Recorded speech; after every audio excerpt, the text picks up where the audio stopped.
Good morning and जय Hind my dear student. कैसे हैं आप सब? आशा है आप सभी बहुत अच्छे होंगे। स्टूडेंट, अपने लास्ट वीक में अपने चैप्टर 3 को पढ़ा था, तो आज हम पढ़ेंगे चैप्टर 4 अर्थात पार्ट 4। पार्ट 4 को संस्कृत में कहते हैं चतुर्थ पाठः। क्या कहते हैं संस्कृत में? चतुर्थ पाठः। चतुर्थ पाठ का नाम है धातु परिचय, अर्थात हिंदी में हम इसे क्रियाएं कहते हैं और इंग्लिश में इसे हम वर्ब के नाम से जानते हैं। तो संस्कृत में इसका क्या नाम है? धातु। धातु किसे कहते हैं? क्रिया को धातु कहते हैं। क्रिया क्या होती है? जो भी कोई व्यक्ति काम करता है या कर्ता के द्वारा जो भी क्रिया की जाती है, हमारे द्वारा खाना पीना, हंसना, बोलना, चलना, उठना, बैठना, पढ़ना आदि, ये सब क्या है? क्रिया है। देखिए, किसी कार्य के करने या होने को क्या कहते हैं हम? क्रिया। तो पढ़ना क्या है? क्रिया। खेलना क्या है? क्रिया। पीना क्रिया, देना क्रिया आदि। इन क्रियाओं, संस्कृत में क्या है, इन क्रियाओं को हम किस नाम से जानते हैं? धातु के नाम से जानते हैं। तो संस्कृत में इन क्रियाओं को क्या कहते हैं? धातु। और इनके अलग अलग रूपों को धातु कहते हैं। जैसे पठ है। पठ क्या है? पढ़ने के लिए हम संस्कृत में पठ शब्द का प्रयोग करते हैं। तो पठ का अर्थ होता है पढ़ना।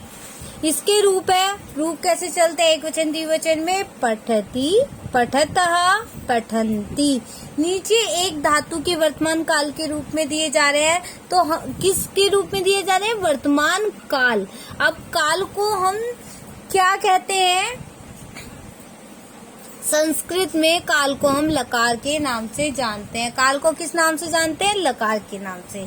तो अब देखो, जैसे पठ धातु है, पढ़ने अर्थ में लट लकार, तो क्या होता है? एक वचन, द्विवचन, बहुवचन। अब धातु में हम पुरुष शब्द का प्रयोग करते हैं। पुरुष शब्द से कहने का अर्थ क्या है कि जहाँ पर जो व्यक्ति जैसे बात करता है तो उसे हम पुरुष कहते हैं, व्यक्ति को। तो अब इसमें क्या? प्रथम पुरुष, मध्यम पुरुष, उत्तम पुरुष। इंग्लिश में से हम क्या कहते हैं? फर्स्ट पर्सन, सेकंड पर्सन और आपका थर्ड पर्सन। फर्स्ट पर्सन क्या होता है? जब दो व्यक्ति आपस में मिलकर किसी तीसरे व्यक्ति की बात कर रहे होते हैं तो उसे हम प्रथम पुरुष कहते हैं। मध्यम पुरुष क्या होता है? जब दो व्यक्ति आपस में मिलकर के आपस में बातें कर रहे होते हैं तो उन्हें हम उत्तम पुरुष कहते हैं, मध्यम पुरुष कहते हैं। और जब दो व्यक्ति, जब मैं अपने बारे में अगर बात करूं, तो जब व्यक्ति खुद से स्वयं की बात करता है, मैं और हम शब्दों के द्वारा, तो वहाँ उत्तम पुरुष का प्रयोग होता है।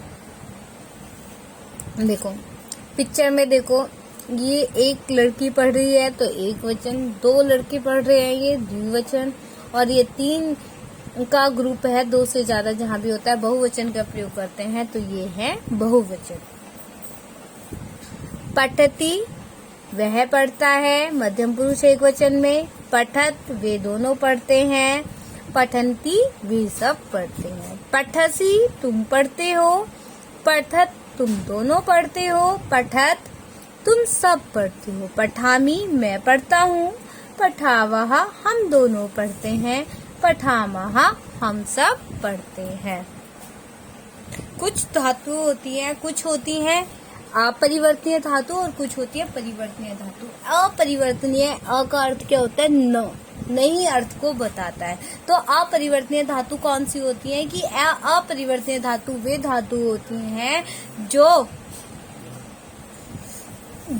कभी परिवर्तन नहीं होती, अर्थात जो कभी बदलती नहीं है, जिनका रूप सभी लकारों में एक समान से चलता है। तो देखिए, ऐसी धातुएं जिनका रूप सभी लकारों में एक समान रहता है, परिवर्तित नहीं होता, वे अपरिवर्तनीय धातुएं कहलाती है। कैसी धातु कहलाती है? अपरिवर्तनीय। तो अब हमारे पास कुछ धातुएं हैं और उनके एक वचन, द्विवचन और बहुवचन के रूप है। पठ धातु, पठ का अर्थ होता है पढ़ना, तो एक वचन में पठती, पठतः, पठन्ति, अर्थात वह पढ़ता है, वे दोनों पढ़ते हैं, वे सब पढ़ते हैं। धाव, धाव का अर्थ होता है दौड़ना, धावती वह दौड़ता है, धावतः वे दोनों दौड़ते हैं, धावन्ति वे सब दौड़ते हैं। हस धातु का अर्थ होता है हंसना, हस्यति वह हंसता है, हसत वे दोनों हंसते हैं, हसन्ति वे सब हंसते हैं। भ्रम धातु का अर्थ होता है घूमना, तो भ्रमति वह घूमता है, भ्रमतः वे दोनों घूमते हैं, भ्रमन्ति वे सब घूमते हैं। क्रीड धातु का अर्थ होता है खेलना, क्रीडति वह खेलता है, क्रीडतः वे दोनों खेलते हैं, क्रीडन्ति वे सब खेलते हैं। वद का अर्थ होता है बोलना, संस्कृत में बोलने को वद कहते हैं, तो वदति वह बोलता है, वदतः वे दोनों बोलते हैं, वदन्ति वे सब बोलते हैं। नम का अर्थ होता है नमस्कार करना, नमति नमस्कार करता है, नमत दो नमस्कार करते हैं, नमन्ति वे सब नमस्कार करते हैं। खेल धातु खेलने अर्थ को बताती है, खेलती वह खेलता है, खेलन्ति वे दोनों खेलते हैं, खेलती वह खेलता है, खेलत वे दोनों खेलते हैं, खेलन्ति वे सब खेलते हैं। खाद धातु खाने अर्थ को बताती है, खादती खाता है, खादती वह खाती है, पिक्चर में स्त्रीलिंग है इसलिए, खादतः वे दोनों खाती हैं, खादन्ति वे सब खाती हैं। अभी तक जो पढ़ा था हमने वो परिवर्तनीय धातु के विषय में पढ़ा था। अब हम पढ़ेंगे अपरिवर्तनीय धातु। क्या पढ़ा था अभी तक? पहले जो हमने पढ़ा था अपरिवर्तनीय के विषय में पढ़ा था, अब हम परिवर्तनीय धातु के विषय में पढ़ेंगे। संस्कृत में कुछ धातु का रूप परिवर्तित हो जाता है। जिन धातु के रूप परिवर्तित हो जाते हैं आगे चल के लकारों में, टेंस में जहाँ चेंजेस आते हैं धातु में, इसी कारण से इन्हें हम परिवर्तनीय धातु कहते हैं। कुछ ऐसी धातु के प्रथम पुरुष लेट लकार के रूप भी नीचे दिए गए हैं। कैसे? पा धातु है, मूल धातु हमारी पा है, शब्द रूप जो धातु रूप जो बनता है हमारा वो पिब से बनता है। तो पा का अर्थ क्या होता है? पीना। तो पा से तो नहीं बनेगा ना इसका रूप, किससे? लट लकार में किससे बना है? पिब से। तो पिबती, पिबतः, पिबन्ति वह पीता है, वे दोनों पीते हैं, वे सब पीते हैं। दा धातु यच अर्थ में, देने अर्थ में होती है। दा का अर्थ क्या होता है? देना। इसका किस रूप में परिवर्तित हुई है? यच में। तो यच्छति, यच्छतः, यच्छन्ति जो जिस रूप में परिवर्तित होती है उसके रूप में ही शब्द रूप धातु रूप बनते हैं। तो यच्छति देता है, यच्छतः वे दोनों देते हैं, यच्छन्ति वे सब देते हैं। गम धातु गच्छ अर्थ में जाने के अर्थ को बताती है। गच्छति वह जाता है, गच्छता वे दोनों जाते हैं, गच्छन्ति वे सब जाते हैं। भू धातु भव अर्थ को बताती है। तो भव का अर्थ होता है होना, किसी चीज का होना, जैसे इसमें वर्षा का दिखा रखा है। भवति होता है, भवतः होते हैं और भवन्ति होते हैं। ग्रह धातु जिग्र अर्थ में, अर्थात जिग्र धातु में। ग्रह का परिवर्तित रूप है जिग्र, और जिग्र का अर्थ होता है सूंघना, किसी चीज की स्मेल। जिग्रति सूंघता है, जिग्रता वे दोनों सूंघते हैं, जिग्रन्ति वे सब सूंघते हैं।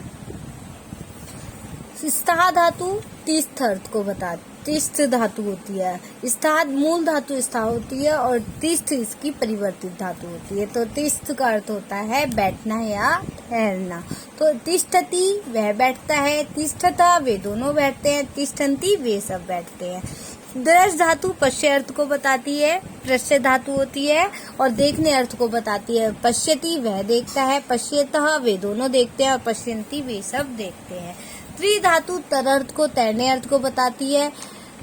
त्रि तैरने को बताती है। तो तर से रूप चलता है तरती, तरतः, तरन्ति वह तैरता है, वे दोनों तैरते हैं, वे सब तैरते हैं। फिर आपका ये क्या है? ये मौखिक है, इसमें आपको बोल बोल के प्रैक्टिस करनी है। जैसे हसती, हसतः, हसन्ति, ऐसे शब्दों को बोल के प्रैक्टिस करनी है। ये आपकी एक्सरसाइज है। इसमें आपको क्या करना है? फिल करने हैं। लिखित शब्द को का हिंदी अर्थ क्या होता है।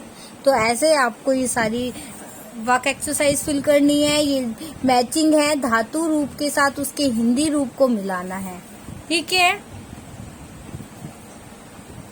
और ये क्या है, ये हिंदी है और आपको मूल रूप की धातु के साथ आपको मिलाना है। जैसे हंसना में हंस, पीना का क्या है, पा धातु मैंने अभी आपको पढ़ाया था, पा या पिव के रूप से जानते हैं।